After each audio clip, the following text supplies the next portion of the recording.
Hello friends, आज हम class 10 science chapter 8 how do organism reproduce इसके एनसीईआरटी की जो मेन एक्सरसाइजेज हैं उनको आज हम सोल्व करेंगे। इनको सोल्व करने से पहले मैं आपको एक इन्फॉर्मेशन देना चाहता हूं।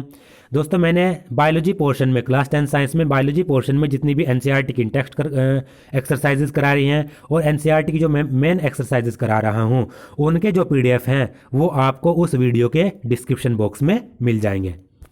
मान लीजिए किसी वीडियो में मैंने पेज 150 के जो एनसीईआरटी के इंडेक्स क्वेश्चन कराए हैं वो आप उसके आपको पीडीएफ चाहिए तो उस वीडियो का जो डिस्क्रिप्शन बॉक्स है उसमें मैंने लिंक दिया हुआ है, उस लिंक से आप ये पीडीएफ डाउनलोड कर सकते हैं। यह आपको बायोलॉजी पोर्शन की हर एक वीडियो में मिलेगा।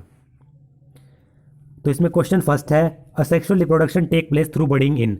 बडिंग के द्वारा सेक्सुअल रिप्रोडक्शन किस में होता है? तो बडिंग आपको पता है यीस्ट में होता है, तो yeast is the correct answer.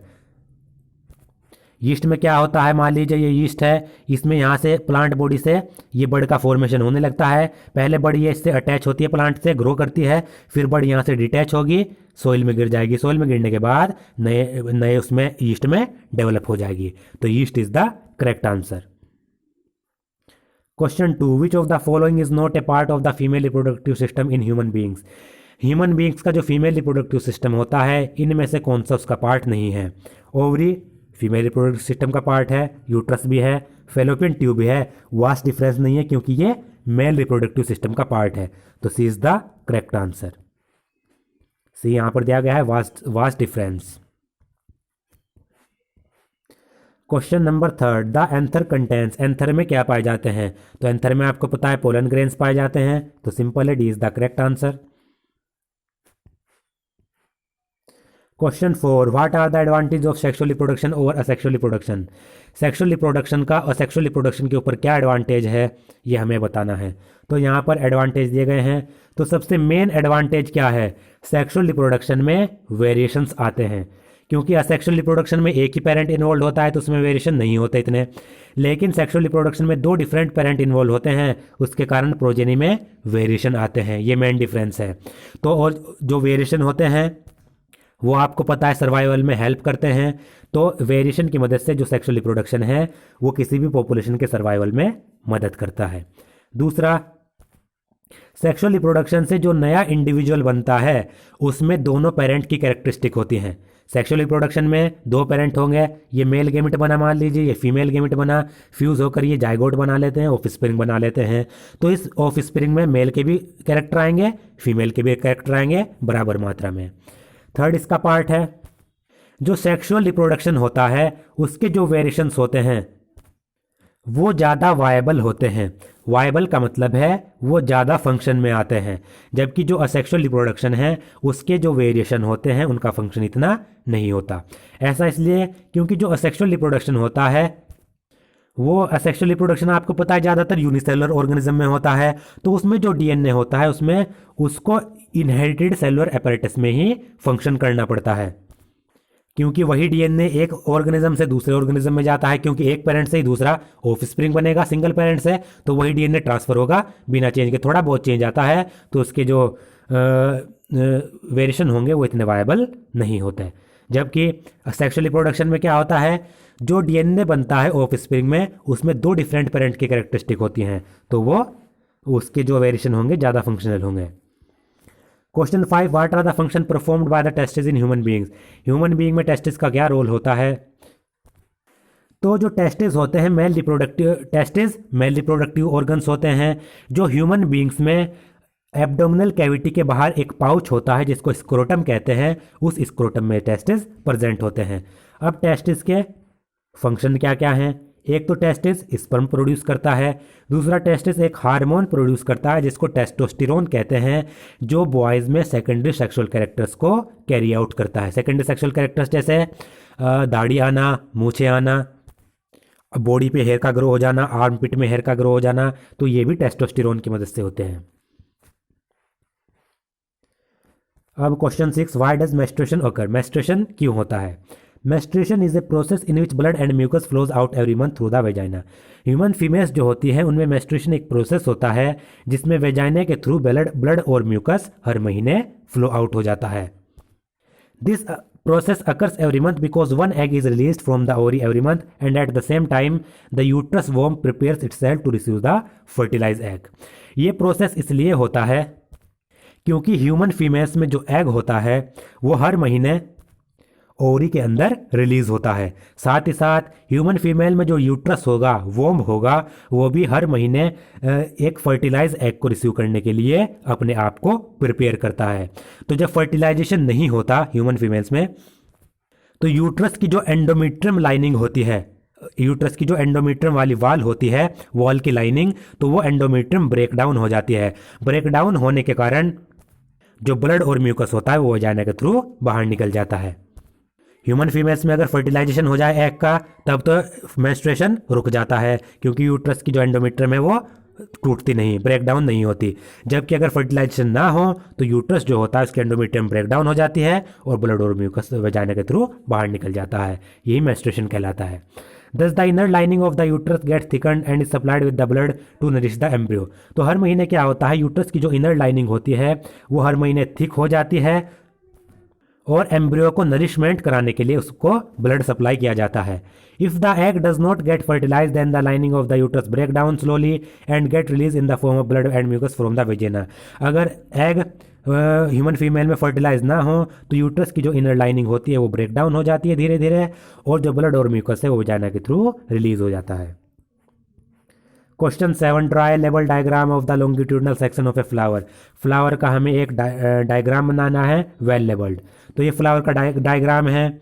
इसमें जो ये फ्लावर के नीचे हरे रंग की छोटी छोटी पत्तियां होती हैं ये सेपल्स कहलाती हैं। फ्लावर के जो ये कलर्ड पार्ट होते हैं ये पेटल्स कहलाते हैं, जिनको पंखुड़ी कहते हैं। फ्लावर्स पे यहाँ पर ये एंथर होंगे, एंथर, और एंथर के नीचे जो ये लॉन्ग पोर्शन होगा, स्टॉक पोर्शन, ये कहलाता है फिलामेंट। और ये स्टेमन के पार्ट हैं, मेल रिप्रोडक्टिव पार्ट हैं फ्लावर के। एक तो ये ऊपर एंथर और नीचे ये लॉन्ग स्टॉक फिलामेंट कहलाती है। बाकी ये ओवरी है प्लांट के अंदर, और ओवरी आपको पता है किसका पार्ट होती है, फीमेल रिप्रोडक्टिव, पिस्टिल का पार्ट होती है। तो पिस्टिल के 3 पार्ट हैं, स्टिग्मा, स्टाइल और ओवरी। ये जो रिसेप्टिव पोर्शन होता है आप देख सकते हैं, ये पिस्टिल का स्टिग्मा कहलाता है, स्टिग्मा जिस पर पोलन ग्रेन आकर लैंड करते हैं। इसके नीचे ये लॉन्ग स्टॉक होती है, स्टाइल कहलाती है, और इसके नीचे ये इस तरीके का पोर्शन होता है, ये ओवरी कहलाता है, जिसके अंदर ओव्यूल होता है। Question 8, what are the different method of contraception. Contraception के कितने मेथड्स हैं? The contraceptive method can be broadly divided into the following type. Contraceptive methods जो नीचे टाइप दिए गए हैं इन टाइप्स के होते हैं। पहला है natural method. It involve avoiding the chance of meeting of sperm and ovum. Natural method में क्या किया जाता है, स्पर्म और ओवम की मीटिंग को रोका जाता है, जिससे वो आपस में मीट ना कर सकें और एग फर्टिलाइज ना हो पाए। In this method, the sexual act is avoided from day 10th to 17th of the menstrual cycle because during this period ovulation is expected and therefore the chances of fertilization are very high. तो natural method में क्या किया जाता है, जो menstrual cycle का 10th to 17 यानी 10 से 17 दिन के बीच में जो पीरियड होता है उसमें सेक्सुअल एक्ट अवॉइड किया जाता है, इंटरकोर्स अवॉइड किया जाता है। क्योंकि 10th to 17th जो ये पीरियड है 10 से 17 दिन के बीच, इसमें क्या होता है, ओवुलेशन एक्सपेक्ट किया जाता है ह्यूमन फीमेल्स के अंदर। जो एग जो रिलीज़ होता है वो जनरली इसी पीरियड में रिलीज़ होता है, और अगर इस पीरियड में सेक्सुअल एक्ट नहीं होगा तो एग फर्टिलाइज नहीं होगा, तो फर्टिलाइजेशन इसमें प्रिवेंट हो सकता है। और साथ ही साथ 10th to 17th जो पीरियड होता है 10 से 17 दिन के बीच, इसमें फर्टिलाइजेशन भी हाई होता है, फर्टिलाइजेशन के चांस, क्योंकि इस पीरियड में ही ओवुलेशन होता है। दूसरा है barrier method. In this method the fertilization of ovum and sperm is prevented with the help of barriers. Barrier method में क्या किया जाता है, ओवम और स्पर्म की जो फर्टिलाइजेशन है, मीटिंग है, उसको किसी एक रुकावट यानी बैरियर की मदद से कंट्रोल किया जाता है। Barriers are available for both male and females. Barriers males और फीमेल दोनों के लिए अवेलेबल हैं, जैसे कि condoms are barriers made of thin rubber that are used to cover penis in males and vagina in females. जो condoms होते हैं वो थिन रबर के बने होते हैं, जो मेल्स में पेनिस को और फीमेल्स में वेजाइना को कवर करने के लिए होते हैं। Oral contraceptives. In this method tablets और drugs are taken orally. Oral contraceptive क्या होते हैं, इसमें टैबलेट या ड्रग ली जाती है टैबलेट या ड्रग्स का इसमें सेवन किया जाता है, जिससे कि क्या हो, फर्टिलाइजेशन को रोका जा सके। This contain small dosage of hormone that prevent the release of eggs and this fertilization can not occur. अब इन टैबलेट्स का ओरल कॉन्ट्रासेप्टिव्स का फ़ायदा क्या है? इनका फ़ायदा होता है कि इनमें ऐसे हार्मोन्स पाए जाते हैं जो फीमेल्स में एग को रिलीज़ नहीं होने देते, और एग रिलीज़ नहीं होगा तो फर्टिलाइजेशन भी नहीं होगा। अगला मेथड है इम्प्लांट और surgical method. Contraceptive devices such as the loop और copper T are placed in uterus to prevent pregnancy. Implant और सर्जिकल मेथड में क्या किया जाएगा? इम्प्लांट मेथड में कुछ कॉन्ट्रासेप्टिव डिवाइसेस होते हैं जैसे कि लूप या फिर कॉपर टी, इनमें जो फीमेल्स होती हैं उनमें इसको प्लेस किया जाता है यूट्रस के अंदर, जिससे कि प्रेगनेंसी को रोका जा सके। और कुछ सर्जिकल मेथड्स भी हैं जो गैमेट ट्रांसफ़र को ब्लॉक करते हैं, जैसे it include the blocking of vas deferens to prevent the transfer of sperm known as vasectomy. Females जो मेल्स होते हैं, ह्यूमन मेल्स, उसमें क्या होता है, वास डिफरेंस को ब्लॉक किया जाता है, जिससे कि वास डिफरेंस अगर ब्लॉक हो जाए तो स्पर्म का ट्रांसफ़र भी नहीं होता। इसमें वास डिफरेंस को कट किया जाता है ह्यूमन मेल्स में और उसको टाइड कर दिया जाता है। ये प्रोसेस कहलाता है वसेक्टोमी यानी नसबंदी। Similarly, fallopian tubes of the female can be blocked so that the egg will not reach the uterus, known as tubectomy। जबकि ह्यूमन फीमेल्स में क्या किया जाता है, जो फेलोपियन ट्यूब्स हैं उनको काटा जाता है और टाइड कर दिया जाता है। फेलोपियन ट्यूब्स को यहाँ पर ब्लॉक किया जाएगा, जिससे कि जो एग है वो यूट्रस तक ना पहुँचे, और यूट्रस तक एग नहीं पहुँचेगा तो फर्टिलाइजेशन नहीं होगा। तो ये प्रोसेस कहलाता है ट्यूबेक्टोमी। क्वेश्चन 9 है, how are the mode of reproduction different in unicellular and multicellular organism. Unicellular और मल्टीसेलर ऑर्गेनिज्म जो होते हैं उसमें मोड ऑफ रिप्रोडक्शन किस तरीके से डिफरेंस है। यूनिसेलर यानी एक सेल से जो बने होते हैं, मल्टी जो बहुत सारे सेल से बने होते हैं। In unicellular organism reproduction occur by the division of the entire cell. जो यूनिसेलर ऑर्गेनिज्म होते हैं उनमें जो रिप्रोडक्शन होगा उसमें पूरी की पूरी सेल का डिवीजन होगा। ये यूनिसेलर ऑर्गेनिज्म है, एक ही सेल से बना है। इससे अगर दो ऑर्गेनिज्म कोई और ऑर्गेनिज्म बनना है तो यही सेल बीच में से डिवाइड होती है, जिससे दो और ऑर्गेनिज्म बनते हैं। The modes of reproduction in unicellular organism can be fission, budding etcetera. और रिप्रोडक्शन के जो मोड्स हैं यूनिसेलर ऑर्गेनिज्म में, उसमें फिजन आता है, बडिंग आता है और कुछ और मेथड आते हैं। Whereas in multicellular organism specialised reproductive organs are present. जबकि मल्टीसेलर ऑर्गेनिज्म में रिप्रोडक्शन के लिए कुछ स्पेशल ऑर्गन्स होते हैं।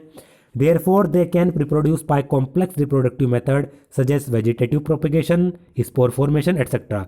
तो जो मल्टीसेलर ऑर्गेनिज्म होते हैं वो कुछ कॉम्प्लेक्स मेथड से रिप्रोड्यूस करते हैं, जैसे वेजिटेटिव प्रोपेगेशन हो गया, स्पोर फॉर्मेशन हो गया, सेक्सुअल मेथड हो गया। In more complex multicellular organisms such as human being and plant, the mode of reproduction is sexual reproduction। अगर और भी ज़्यादा मल्टीसेलर ऑर्गेनिज्म लिए जाएं कॉम्प्लेक्स, तो जैसे कि ह्यूमन बींग्स और प्लांट, इनमें जो रिप्रोडक्शन होता है वो सेक्सुअल रिप्रोडक्शन होता है, गैमेट का इनमें फ्यूजन होता है। Question 10, how does reproduction help in providing stability to population of species. जो रिप्रोडक्शन होता है उससे स्पीसीज की जो पॉपुलेशन होती है, किसी भी स्पीसीज की पॉपुलेशन, उनमें स्टेबिलिटी, स्थिरता किस तरीके से आती है। Living organism reproduce for the continuation of a particular species. अब रिप्रोडक्शन करने का मेथड क्या है? अपनी पॉपुलेशन को आगे बढ़ाना, अपनी जनरेशन को चलाते रहना, यही तो मेन फंक्शन है लिविंग ऑर्गेनिज्म का। It helps in providing stability to the population of species by producing a new individual that resemble the parent. अब रिप्रोडक्शन में क्या होता है, ऐसे नए इंडिविजुअल बनते हैं, ऐसे ऑफस्प्रिंग बनते हैं जो अपने पेरेंट्स के समान होते हैं। तो इससे क्या होता है, पॉपुलेशन में स्टेबिलिटी आती है, स्टेबिलिटी, क्योंकि ये इस तरीके के हैं, इनके चिल्ड्रन भी मान लीजिए इस तरीके के बनेंगे।